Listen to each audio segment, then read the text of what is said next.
Using the scythe in combat. Following my previous video on the scythe as a weapon, I've had loads of fabulous comments with imaginative and creative ideas on how the scythe could be used in combat. In today's video, I'll be putting these ideas on trial to see how effective they could be. I'll be focusing on the two-handed agricultural scythe as seen in depictions of a Grim Reaper. This could be the Scottish, English and American or European style scythes. For now, I won't be looking at the war scythe or other instruments specifically designed for combat, which don't have the same shape as the agricultural scythe, with a blade at right angles to the pole. I'll be demonstrating some of the moves. Obviously, waving a sharp tool around is dangerous. I'm an idiot, don't try it yourself. Let's start by looking at the space required to wield a scythe and its use in a formation or a tight mob. The scythe, unlike conventional pole arms, has a large blade which is placed at a right angle to the pole and is used in a slicing motion rather than a hacking or stabbing motion. It therefore requires a lot of space to manoeuvre. For scythe wielders to be wielding a scythe in combat, they need at least, say, a couple of metres between them to allow space for the path of a scythe without hitting their fellows. This could potentially be reduced if they were to strictly train the unit to all slice in time, thereby allowing paths of the scythes to overlap. However, then the unit will be very predictable and easy for opponents to know when to strike. Alternatively, the unit could switch from slicing horizontally to vertically, up and down, allowing for a tight formation. The scythe has a large blade and weight at the end of a long pole. In physics, we'd say it has a large moment of inertia, which means it's difficult to slow down before that blade becomes embedded into the ground. You therefore need to slice slower and potentially have a smaller blade. Alternatively, you could use a circular motion, striking down towards your opponent, round by your feet, up round your back, then strike again, keeping that momentum and allowing you to have a fast strike and potentially long blade. This has a few disadvantages though.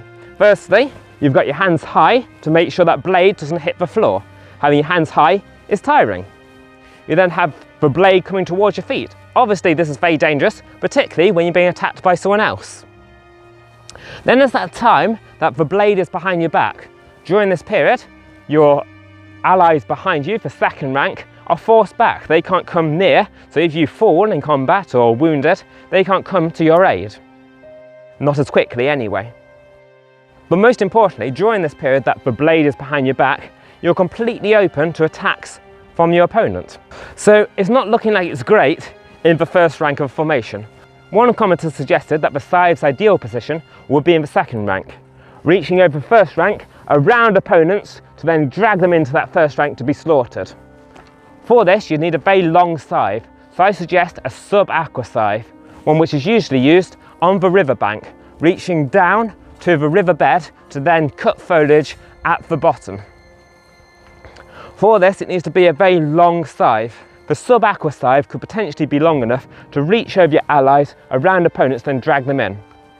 However, being such a long scythe would be rather unwieldy. There's two ways from the second rank of reaching over that first rank. Firstly is reaching up high over their head. In this position, it's very tiring because you've got hands so high and you've got the risk of hitting your ally on the head, the last thing that they want when they're in battle. The second way is going between the files. In this position, again, you're going to be restricting the movement of that first rank, but also if you do slip or your first rank needs to go forward quickly, you've got the blade facing back towards them. So again, it's going to be restricting them, likely to do them damage, and you're probably going to be more of a hindrance than a help. So it's not looking great in the first rank. But a lot of people have mentioned this hooking ability. The scythe is basically a massive hook. Maybe it can be used, rather than in a formation, but against a formation. It can be used to hook over shields and remove them. So for this, you'll probably want a short side blade instead of the stereotypical Grim Reaper 3 to 4 foot long blade.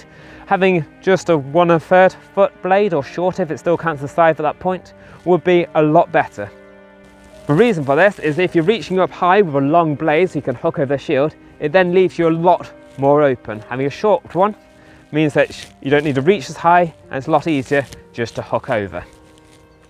Once you've hooked on, the blade is facing back towards the shield, so if it's a wooden shield, it'll take bite, piercing into the shield and making it difficult for opponents to remove it. The main disadvantage that it has is that it is a two-handed tool, so once you've got into that hook, into that grapple, then you're a bit useless yourself. You've got both hands on your scythe and you can't come and try and stab them with something else very easily, and your blade is facing towards yourself.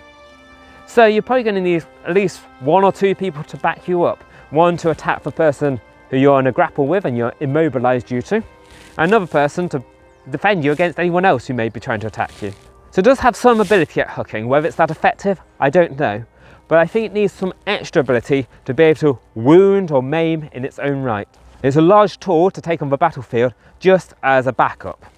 Watching anime films, you often see people waving around the tool, spinning round in circles, keeping that momentum of a blade, and I think that makes a lot of sense because it's very difficult to slice and then come back. It takes a lot of time, and it's not going to be very easy to attack people when each time you do a stroke you're pretty much disabled, and that's where they've got people spinning round.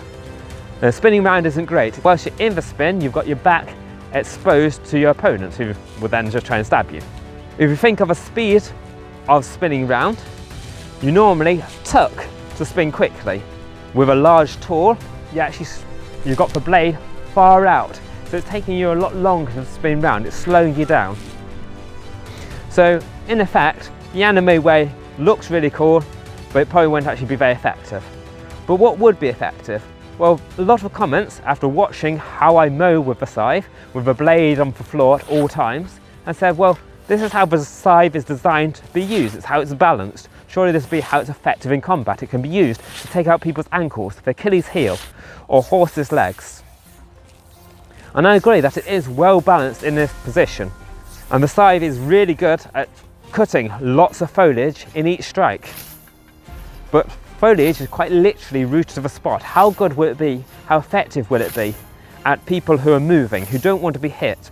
The first thing that I was worried about is how easy it would be to stomp on the blade and just immobilize the scythe wielder. In today's footwear, then it seems fairly easy to stomp on a large scythe blade where you've got hard rubber boots. If you then think about what maybe the footwear at the times when the scythes were around, so medieval Britain, then they had soft leather shoes, which probably wouldn't want to be stomping on a scythe blade with. Then got into wooden heel shoes in the Tudor period, a bit like clogs, which would be slippery, although would offer more support. So depending on the time period that you're looking at, I'm not sure how easy it would be to stomp on the scythe blade, but it's potential. But let's assume that we can't just stomp on it. How effective would it be? Well, to be able to attack people, it needs to be quick, and it needs to be able to get a large area. Remember, this scythe blade is passing your opponent, passing the limb to be able to slice it. So it needs to be able to slice a large area. In terms of the area, well, the scythe is designed for cutting large swathes of grass. The bigger scythe blades can cut, say, 2-meter wide swathes in each stroke, a large distance. This is cut from right to left. So if someone's passing you from left to right, it's ideal.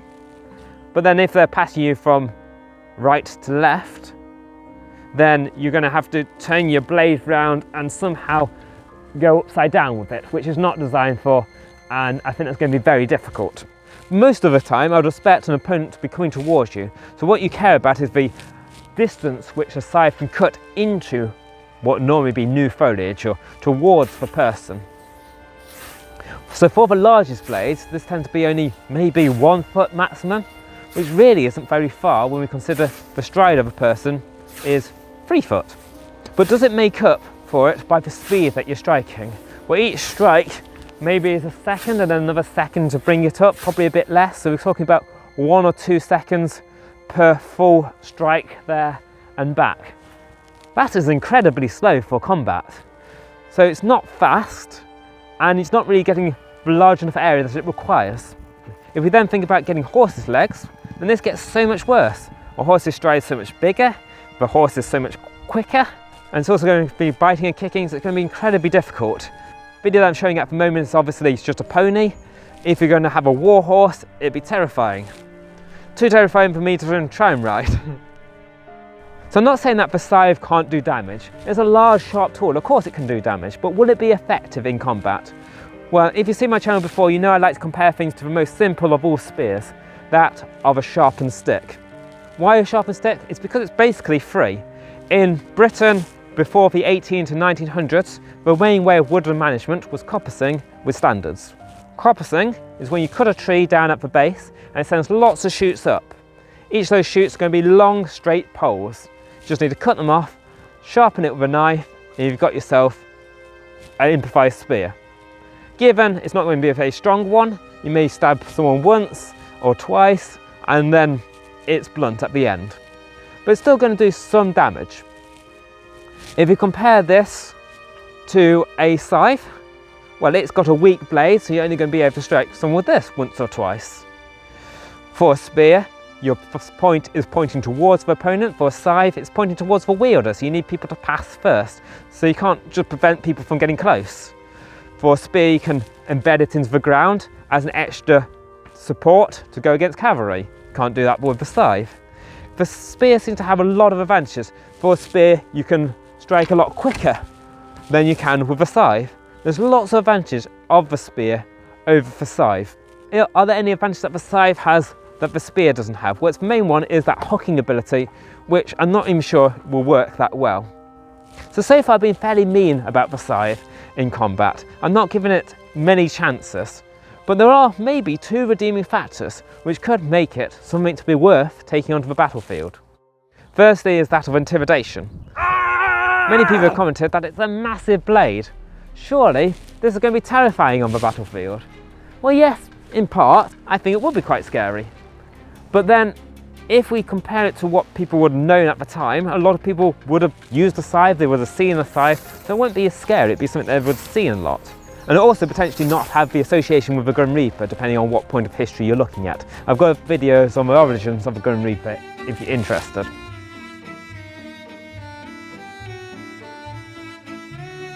So a lot of people would have used it, a lot of people would have seen it, wouldn't have an association with a Grim Reaper. A lot of people would have known that this would not be effective in combat. And then it becomes less intimidating. Or does it? With the fact that you have to pass by the blade in order to be attacked, then anyone using it has to be really quite cavalier with their own life. And it's a tool that everyone knows isn't great, so everyone's thinking this person's an idiot to be using this weapon. I would not want to go against someone who is so determined to get you that they're fine to pass by their defences to be able to strike you, to be using this absolute ridiculous weapon. So it's, in a way, it's got an intimidation factor because it is so awful as a weapon. Then we have symbolism. The scythe is a symbol of agriculture, of the peasantry, of the everyday man, and of protecting the land. This symbolism may be enough to call other people to fight beside you, to be seen as a standard for others to rise up and fight, to moralise for people remembering what you're fighting for, that it's for the land. And that might be enough to raise the troops and thereby be effective on the battlefield. Not necessarily as the weapon itself, but as the symbolism. And I think that is its main key of where it would be effective on the battlefield.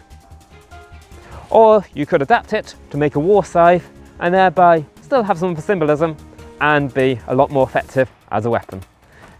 Now there's one extra thing that I've not mentioned for anyone who watches fantasy films or games. The scythe is often used in these fantasy films, and if you want a magical weapon or you want a magical character who's able to do whatever heroic abilities with a scythe and be able to wave it around, then that's fine.